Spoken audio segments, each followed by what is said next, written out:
próxima semana el examen final. Así es. No, profesor. No, sí.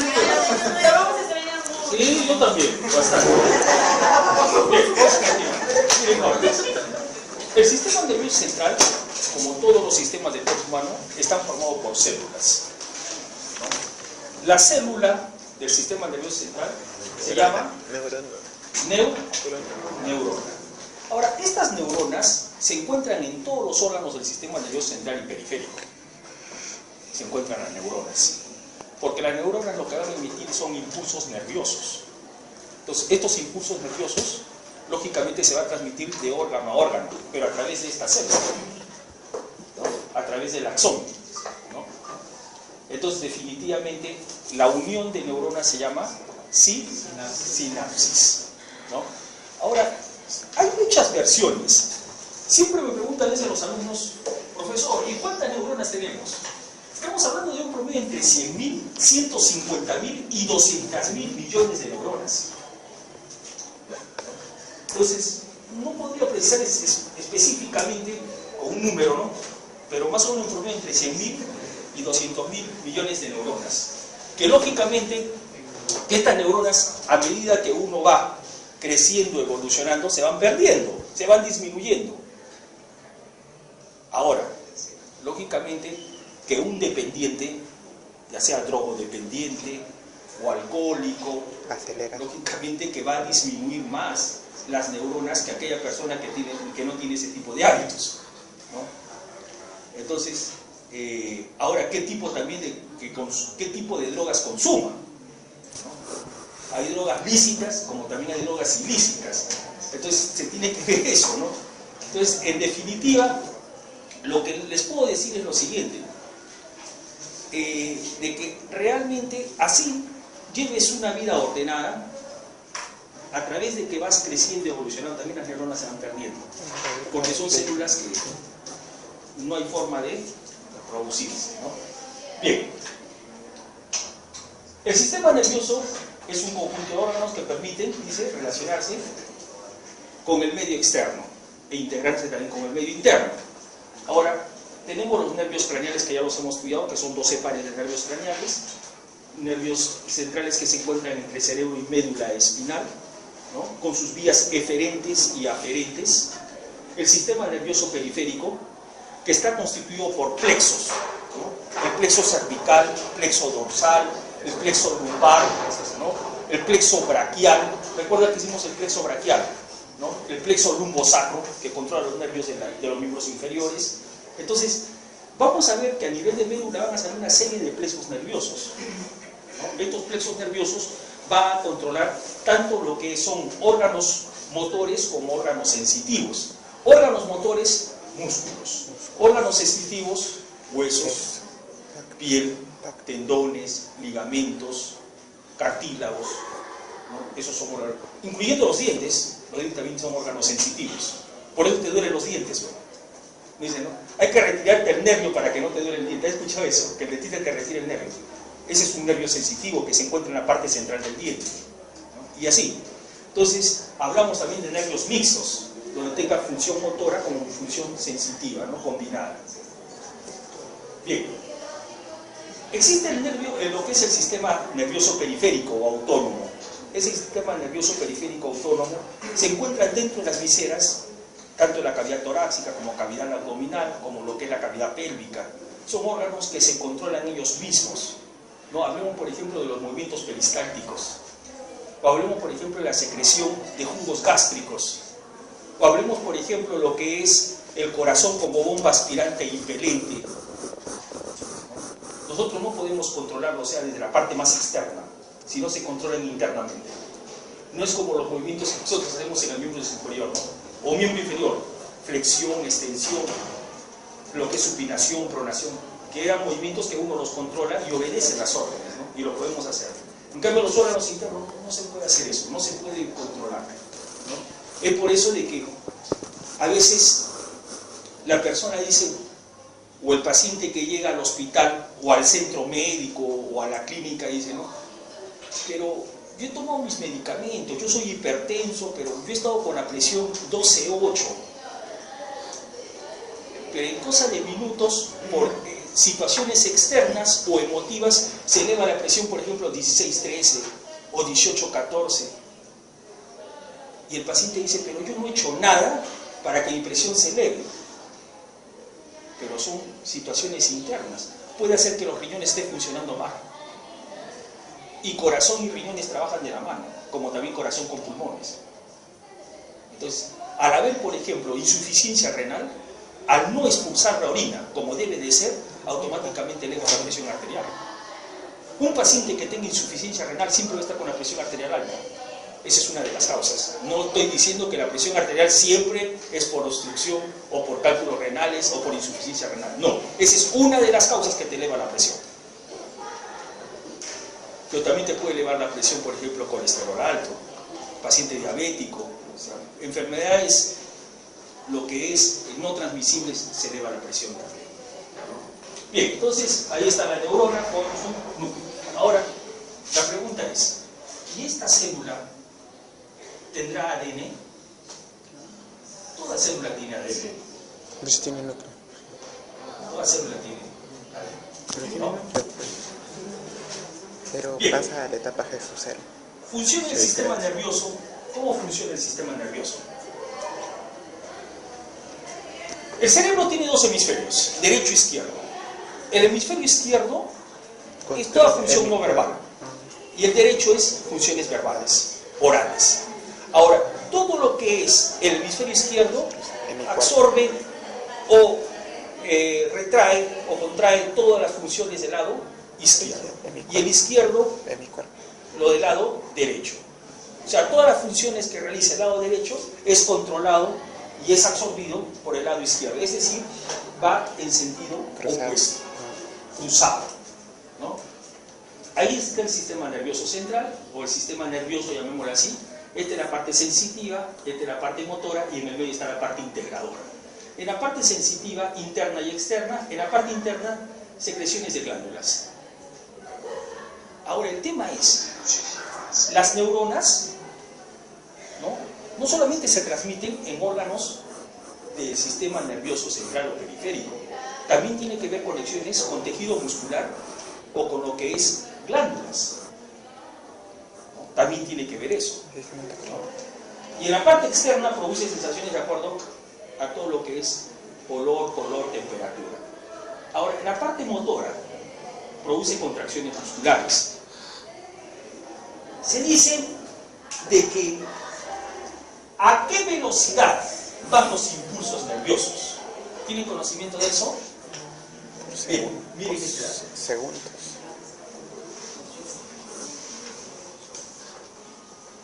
Por segundo.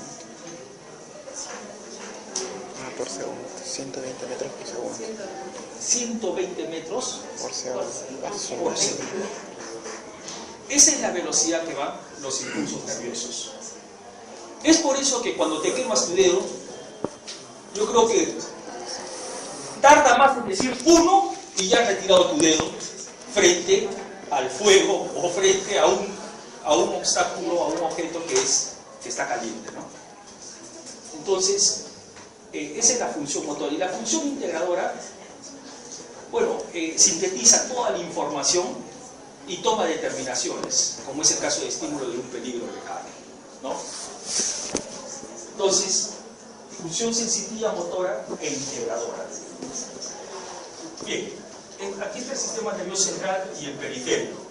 Ahora, en el sistema nervioso central tenemos al encéfalo. En el encéfalo, ¿qué se presenta? Hemisferios cerebrales, derecho e izquierdo. El encéfalo, ¿no? Como es el tronco encefálico, tenemos el bulbo raquídeo, protuberancia, pedúnculos cerebrales y el cerebelo. Bueno, ambos ocupan la cavidad craneana, ¿no? La médula espinal, tenemos que se aloja a nivel del conducto raquídeo. Esa médula espinal se inicia en el agujero occipital o agujero magno y termina en la porción sacra, en el hueso sacro. En el periférico está formado por dos grupos de nervios, los craneales, que son 12 pares, ahí tenemos sensitivos, motores y mixtos, y los 31 pares de nervios raquídeos que tienen raíces motoras y sensitivas. Las raíces motoras son anteriores y las raíces sensitivas son posteriores. Tenemos ganglios, lo que corresponde a los plexos, ¿no? Ya se dijo, los plexos distribuidos en las diferentes porciones del cuerpo, ¿no? Región cervical, dorsal, lumbar, sacra, ¿no? Y el sistema autónomo representado por el simpático y el parasimpático, ¿no? Eso es lo que corresponde al sistema nervioso. Ahora, las meninges. Las meninges son delgadas capas que van a cubrir los órganos del sistema nervioso, ¿no? La más externa es la dura madre, pero esta dura madre tiene dos hojas. La hoja externa, ¿no?, que se llama hoja parietal, y la interna que se llama hoja visceral. Entonces, esta dura madre, no olviden, tiene dos hojas. Dura madre parietal y dura madre visceral.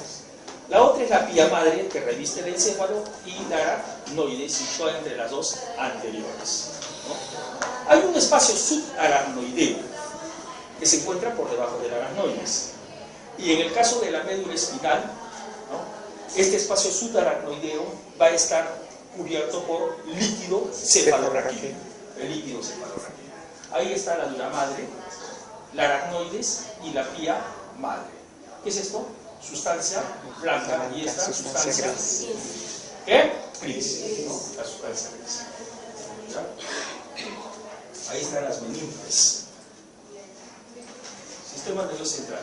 En el caso del encéfalo, ahí tenemos el encéfalo constituido por dos hemisferios, el hemisferio derecho y el hemisferio izquierdo.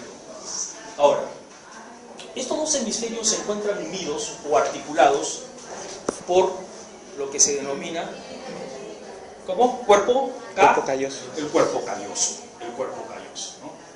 Entonces, ahí está el hemisferio cerebral, ¿no? Esta es la cara interna, este es polo anterior y este es un polo posterior, llamada cuña. La cuña. Este es el cerebelo, este es el tronco encefálico. Y esto viene a ser el tálamo.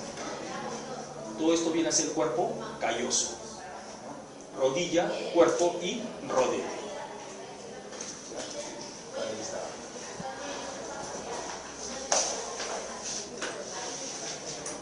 En el caso del cerebro, el cerebro humano, ¿por qué se diferencia de los cerebros de las demás especies animales? ¿Qué? Por la corteza cerebral. La corteza. Y lo que viene a ser las circunvoluciones. Los procesos cognitivos. Aquí está todo lo que corresponde el centro de la memoria y el número de neuronas que tenemos alojadas. Aquí se encuentran todas estas estructuras, ¿no? Pues en cada una de estas circunvoluciones se encuentran las neuronas, lógicamente, todas las células neuronales. Y es lógico pensar de que a medida que exista mayor número de circunvoluciones, mayor será el número de neuronas. Si ustedes sacan, por ejemplo, el cerebro de un animal, supongamos del mono, tiene un cerebro muy similar, pero tiene muy escasas circunvoluciones, y por ende, lógicamente, el número de neuronas es mucho menor, mucho menor. Ahora, estas circunvoluciones están separadas por surcos, y estos surcos toman sus nombres, ¿no? Como es el caso de la cisura central o de Rolando, ¿no? La cisura central o de Rolando. Ahí está la cisura central o de Rolando, ¿no? Tenemos otra por acá, que es la cisura de Silvio, ¿no? Silvio. ¿Cuánto pesa el cerebro? 1200 en promedio, ¿no? De la mujer pesa 100 a 200 gramos menos, ¿no? Es lo que es el peso. Siempre los órganos en el varón son de mayor peso que el de la mujer. Por la exigencia, ¿no? Es por las estructuras en la cual genéticamente estamos predispuestos a poder tener mayor. Nuestros huesos en los varones son también más gruesos y más grandes que el de las mujeres. Entonces, no solamente son órganos blandos, sino también los órganos duros. Son mucho más gruesos y mucho más grandes y mucho más pesados que el de la mujer. Eso no significa en lo que es cuánto produce de información, ¿no? O cuán inteligentes son. Lógicamente que eso ya depende, no de género, no necesariamente tiene que ser varón o mujer para que específicamente se diga quién es más inteligente que otro. Nos han demostrado las mujeres de que en estos últimos años tienen muy buen liderazgo, ¿no? Y en buena hora, pues, ¿no? En buena hora que sea así. Bien, ya hemos hablado de esto. Está unido con el cuerpo calloso, este cuerpo calloso que se encuentra en la parte media. Esta es una cisura, o también llamada sutura interhemisférica, ¿no? La cisura de ambos hemisferios.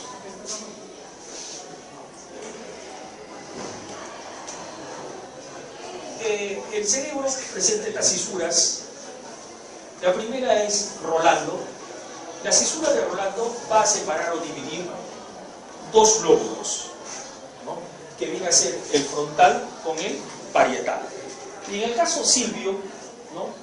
Divide lo que es el frontal, parietal y el temporal. Por aquí hay otro, que es la cisura perpendicular, ¿no? La cisura perpendicular interna, ¿no? Relacionada con el área visual, que es el lóbulo occipital, ¿no? El lóbulo occipital. Esto se llama precuña, ¿no? Y este es lo que viene a ser la cuña.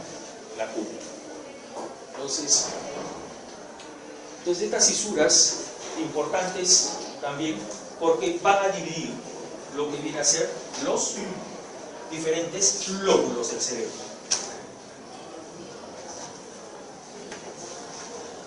Ahora, cada lóbulo guarda una relación con funciones específicas, pero van a ver este cuadro. Existen funciones que no solamente se encuentran en un solo lóbulo, sino en más de un lóbulo. Es el caso, por ejemplo, ¿no? Hablemos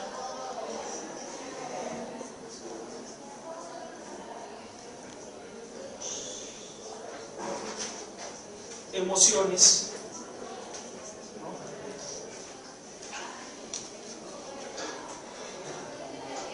En el caso de emociones, solamente tenemos el lóbulo parietal, también en algunos casos, ¿no? Bien, miren ustedes, en el caso del lóbulo frontal, tiene que ver con lo que es razonamiento, lo que es memoria, funciones psíquicas superiores, todo lo que se podría decir que uno es consciente de hacer, ¿no? El lóbulo frontal mide cuánto produces intelectualmente, ¿no? Ahí está tu capacidad de concentración, tu capacidad de memorizar, está en el lóbulo frontal. Y lógicamente que se tiene que ejercitar. Y la mejor forma de ejercitar el lóbulo frontal es realizando actividades que te ayuden a poder memorizar, o por lo menos que te tenga activo dentro de lo que es el razonamiento. Cuando uno hace actividades repetitivas, mecánicas, definitivamente no estás desarrollando bien el lóbulo frontal, porque te mecanizas, te haces cotidiano, te haces prácticamente con actividades frecuentes y que ya no necesitas de poder desarrollar capacidades potenciales en tu cuerpo. Entonces, definitivamente siempre es bueno, y la mejor forma de ejercitarse, bueno, ya ustedes no son de esa etapa, pero por ejemplo, yo todavía eso lo hago, ¿no? Aparte de la lectura, es por ejemplo los famosos crucigramas, ¿no? Los geniogramas que salen en el comercio, donde a veces tienes que reunir una serie de libros, enciclopedias, bueno, ahora es en internet, ¿no? Y comienza a hacer tu geniograma y te ayuda a poder un poquito mantenerte activo y desarrollar información, ¿no? Entonces todo esto lo controla lo que viene a ser el lóbulo frontal. El temporal, memoria, bueno, el equilibrio y los estímulos, ¿no? Porque ahí se encuentra el gusto y el audio en el lóbulo temporal. En el lóbulo parietal hay estímulos gustativos, olfatorios, sensación de dolor, presión y temperatura, y bueno, occipital sí, específicamente lo que viene a ser el aspecto visual, ¿no? Pero, bueno, acá se complementa con el anterior cuadro, ¿no? El aspecto sensitivo tiene que ver con los órganos de los sentidos, la parte del movimiento, la parte motora, ¿no? El centro motor de la cara, de los miembros superiores e inferiores, es cierto. Centro motor de la cara porque ahí eso está controlado por los nervios craneales. Caso, por ejemplo, del nervio facial, que controla todos los músculos mímicos o los músculos faciales. Y los del miembro superior e inferior, que también tiene que ver de una u otra forma también con la función cerebral. Instinto, inteligencia, lenguaje hablado y escrito, la memoria y centro de emociones psíquicas superiores, ¿no? En el caso del diencéfalo, se ubica aquí en la parte interna, se divide en tálamo, epitálamo, hipotálamo y subtálamo, ¿no? Bien, vamos a conceptualizar cada uno de estos órganos que se encuentran en el diencéfalo, ¿no? En el caso del tálamo, se dice que es un centro de emociones, un centro donde va a recibir una serie de sensaciones nerviosas, ¿no? Y señales motoras, y que pasan primeramente por la corteza cerebral, ingresan al cerebro, excepto todo lo que son estímulos olfatorios, ¿no? En el caso del subtálamo, que se encuentra por debajo del tálamo, va a realizar funciones motoras, específicamente en el hipotálamo. Importante, miren, controla hambre, sed, cansancio, ira y la temperatura corporal. Eso hace el hipotálamo, ¿no? Coordina también lo que es el sistema, coordina lo que viene a ser los sistemas nerviosos con el endocrino y produce este tipo de emociones. En el caso del epitálamo, pertenece al sistema límbico y tiene que ver con la vida afectiva, ¿no? El epitálamo. Eso es estos órganos que se encuentran a nivel del diencéfalo, ¿no? Muy importante lo que viene a ser el tálamo, ¿no? Lo considero la parte central. Va a reseccionar todo lo que es estímulos nerviosos, excepto esto, las olfativas. Funciones del diencéfalo, bueno, lo he sintetizado en 3, puede haber muchas más y las hay, ¿no? Integrador de las sensaciones, intermedio de la audición y visión y centro emocional y vegetativo. Esas 3 las funciones del diencéfalo. Tronco encefálico, o también llamado puente de Parolio. El tronco encefálico, tallo cerebral.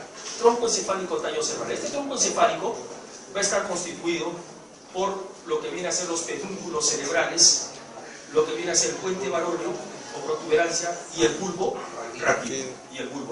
¿No? Vamos a tener entonces el tallo cerebral o tallo cerebral, ¿no?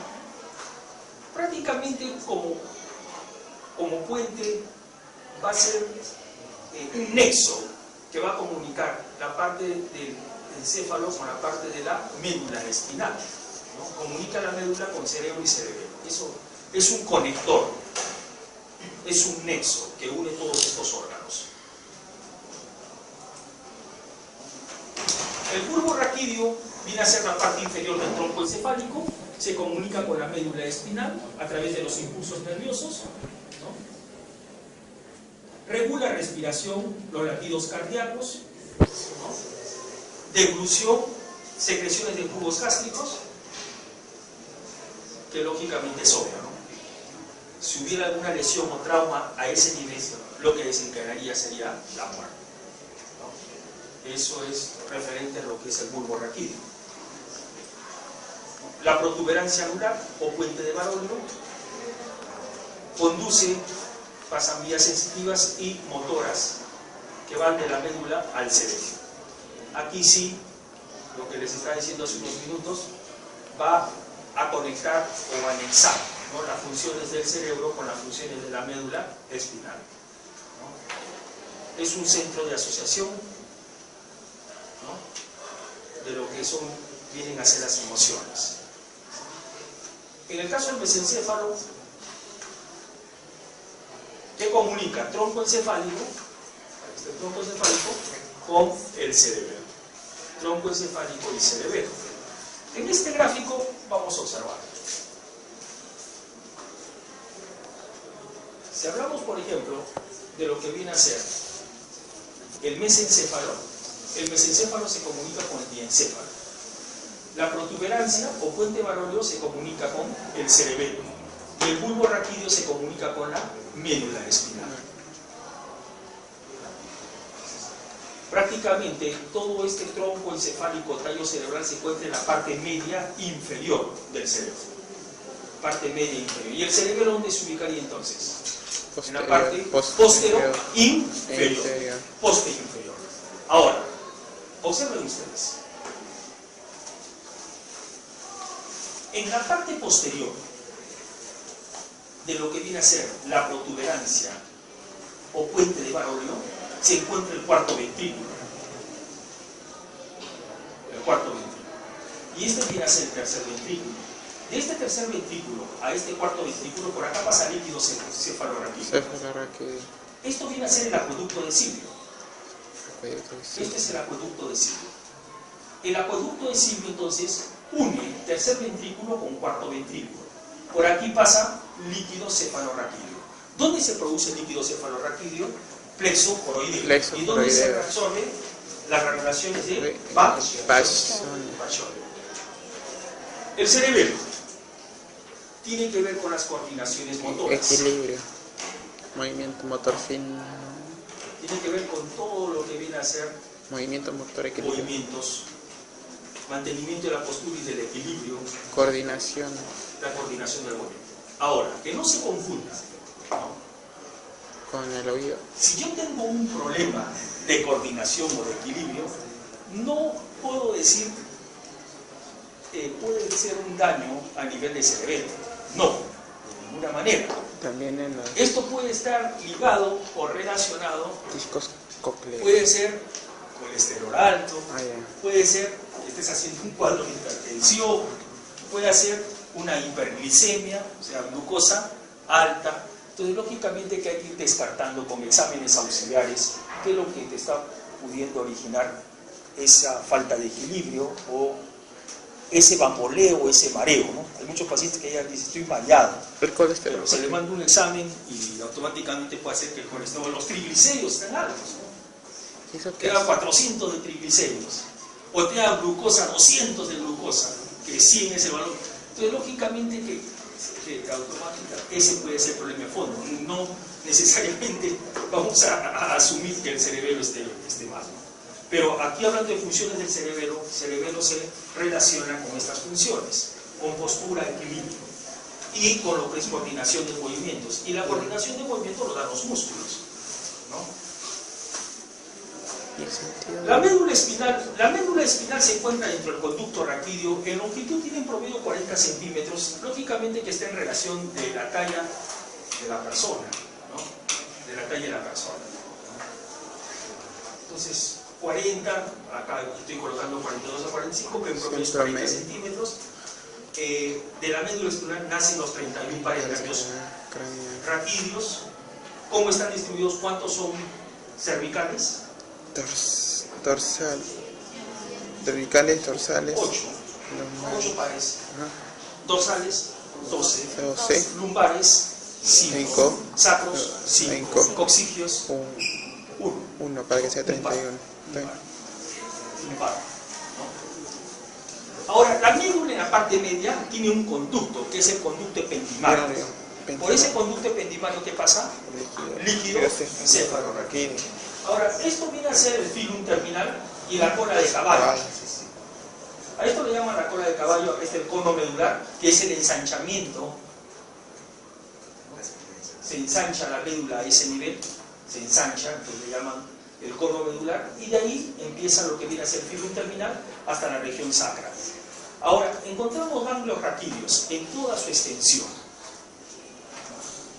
Lógicamente tiene función motor y sensitiva cada nervio, ¿no? Los nervios raquídeos.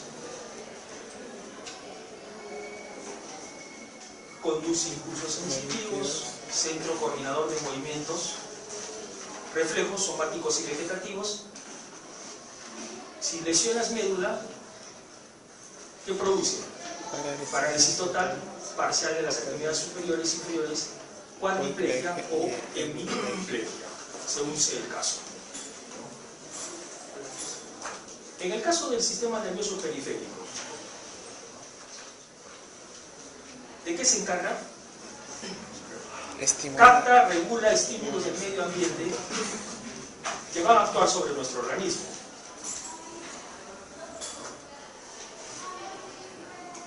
Está constituido por nervios y ganglios. Ahí están los diferentes nervios. Clasificación según su función: nervios sensitivos actúan sobre mucosas, piel, tendones, ligamentos, huesos, cartílagos, ¿no? Si son función sensitiva. Y si son función motora, muy bien, sobre músculos. Y si son de función mixta, tanto sensitivo como motor, como es el caso del nervio trigémino. Ahí están los nervios: 8 cervicales, 12 dorsales, lumbares, sacros y un coxil, en toda la extensión. Que lógicamente, que estos grupos de nervios raquídeos, al hacer sinapsis, es decir, la unión de estos nervios, van a formar plexos. Van a formar plexos nerviosos que se van a encargar de poder ir a una región del organismo y darle función motor y sensitiva, como es el caso del plexo braquial. Se formaba el plexo nervioso entre el grupo cervical y dorsal, y lógicamente que se iban al miembro superior para dar inervación a los músculos del hombro, brazo, antebrazo y de la mano. Pero no solamente músculos, también piel y tejido celular subcutáneo.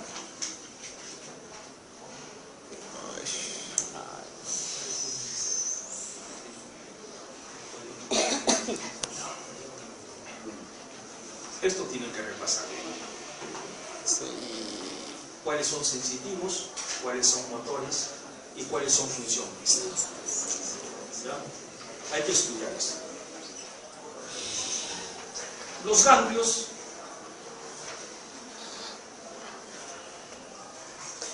son formaciones nodulares, o sea, son pequeños nódulos, ¿no?, que se encuentran entre los nervios, conglomerados de neuronas, neurónculas, fibras nerviosas. Estos ganglios nerviosos, que lógicamente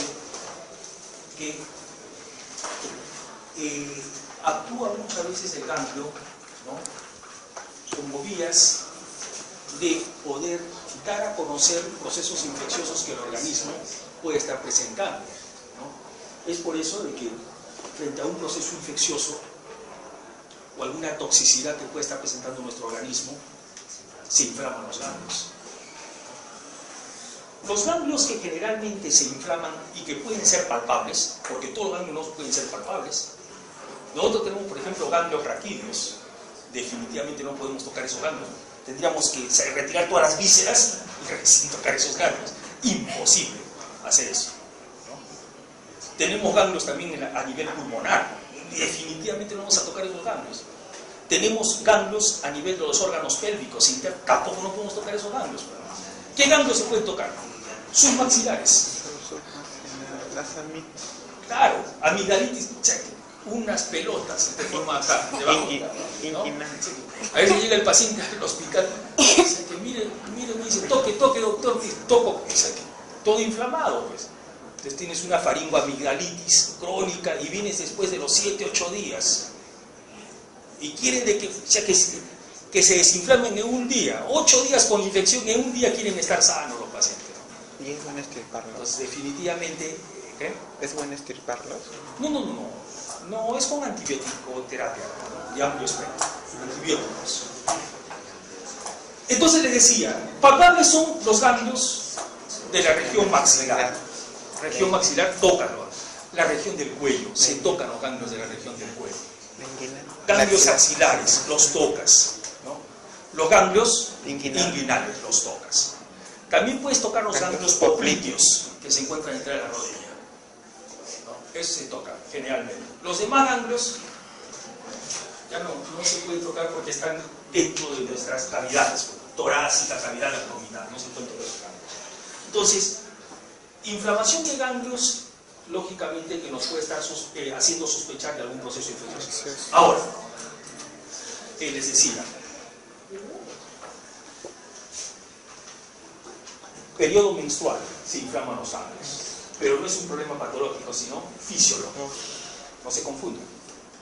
Antes, durante y después de la menstruación se inflaman ganglios inguinales y los ganglios de la axila, porque las mamas, algo que se inflama, sus glándulas mamarias, pero ese es producto de la menstruación.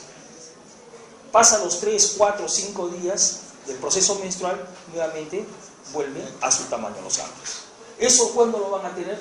Durante toda su etapa de fertilidad. ¿Quién se entiende eso? Hasta la menopausia. 45, 48, 50 años en promedio. Entonces, esa es la inflamación que fisiológicamente lo tienen las mujeres, ¿no? Y eso no significa de que hay un proceso infeccioso. Ahora, el tema es el siguiente. Las mujeres muchas veces tienen, y yo creo que la gran mayoría lo presentan, las infecciones del tracto urinario, por la anatomía de sus órganos genitales, que lo estábamos explicando, ¿no? Entonces, definitivamente, ahí sí, va a haber inflamación de los ganglios inguinales y van a tener un dolor sobre el vello púbico. Ya, eso ya no es menstruación, sino se puede estar sospechando de una infección urinaria. Y para infección urinaria, mejor médico. Que te hagan tus exámenes y no te automedicas. No automedicarse, porque pueden mandar, tú misma te compras los antibióticos, los tomas los antibióticos, y si no es infección urinaria, Es viral. puede ser una inflamación pélvica y no es una infección urinaria. Y ya has tomado 5 días de ciprofloxacino, haces gastritis y el médico te pregunta: ¿quién te mandó la ciprofloxacino? No, yo me automediqué. Y automáticamente no puede ser infección urinaria, sino una inflamación pélvica. Entonces definitivamente no es bueno automedicarse. Mejor que mande los exámenes correspondientes, ¿no? Y hay que ver cuántos leucocitos hay por campo, ¿no? Y se determina. ¿Antibiótico? Un examen de orina completo y se determina. Estos vienen a ser los senos venosos endocraniales, estas gran venas que se encuentran en la región intracraniana, en la base del cráneo, ¿no? Miren ustedes, acá tenemos todos estos senos cavernosos. Esta es la silla turca, ¿se acuerdan? Aquí está la glándula hipófisis, alrededor está este seno cavernoso, los senos cavernosos. Entonces, estas vienen a ser lo que corresponde las apófisis clinoides. ¿Han revisado el cráneo o no? Apófisis clinoides anteriores, apófisis clinoides posteriores, lámina cuadrilátera. Lámina cuadrilátera, y esto viene a ser lo que corresponde a las alas mayores, alas menores de huesos esfenoides. Ahí están estos senos cavernosos. Acá hay otro seno, el seno sigmoideo, el seno transverso y el seno recto o longitudinal. Lo que sí puedo decirles es de que todos estos senos venosos endocraniales, ¿no?, van a drenar a nivel de la vena yugular interna, todos estos senos venosos.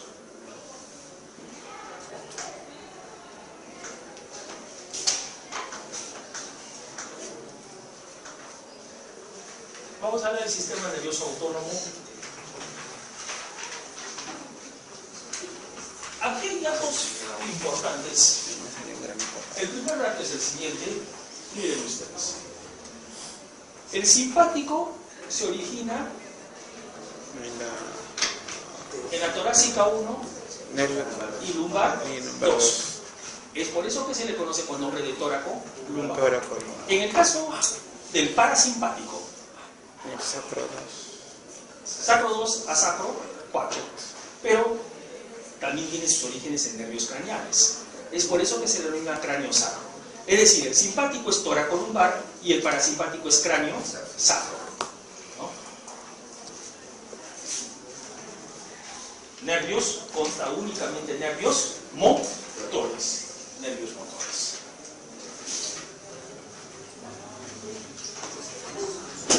Bien, esta creo que la última diapositiva. Voy a hablar de 3 órganos. Función antagónica, ¿no? Corazón. Miren lo que hace el parasimpático. Caso, por ejemplo, la pupila. Contrae. Miosis, midriasis, ¿no? En el caso, por ejemplo, en el estómago, estimula lo que es jugos gástricos o peristaltismo también, y aquí inhibe o disminuye su actividad digestiva. En el caso de la vejiga, contrae la vejiga. Si contrae la vejiga, ¿qué vas a tener? Orinar. De orinar. Y si relaja la vejiga, va a venir la orina de los riñones a través de los uretes. Entonces la vejiga va a ingresar la orina, ¿no? Va a ingresar la orina. Es decir, que funcionan antagónicamente, actúan o funcionan antagónicamente. Los pulmones. Cuando entras al cine, por ejemplo, La emoción. y ya la película está empezada, todo está oscuro en la sala. ¿Quién actúa? ¿El parasimpático o el simpático? Simpático. Simpático para que se dilaten las Y al pupilas. dilatarse las pupilas, automáticamente empiezas a ver en la oscuridad. ¿No? Si reduce el latido cardíaco, ¿de qué estamos hablando? ¿De taqui o bradicardia? Brádica. Brádica. ¿Y acá? Taquita. Taqui. Cara. Taquicardia. Muy jóvenes, entonces, ahí quedamos. Habíamos dicho que el examen final entra todo lo que es segmento cabeza y sistema nervioso, ¿no? Entonces me ratifico lo mismo, no por el hecho que ha pasado un año ha habido cambios, lo mismo. Habíamos quedado también, ¿cuántos grupos quedaron? 2, 3. ¿Cuántos grupos de exposición quedaron? ¿Uno solo? ¿Un solo grupo? ¿O no han venido? No, si no han venido jóvenes, ya es lástima para mí, por la próxima semana de ese examen final, como no va a haber exposiciones. La próxima semana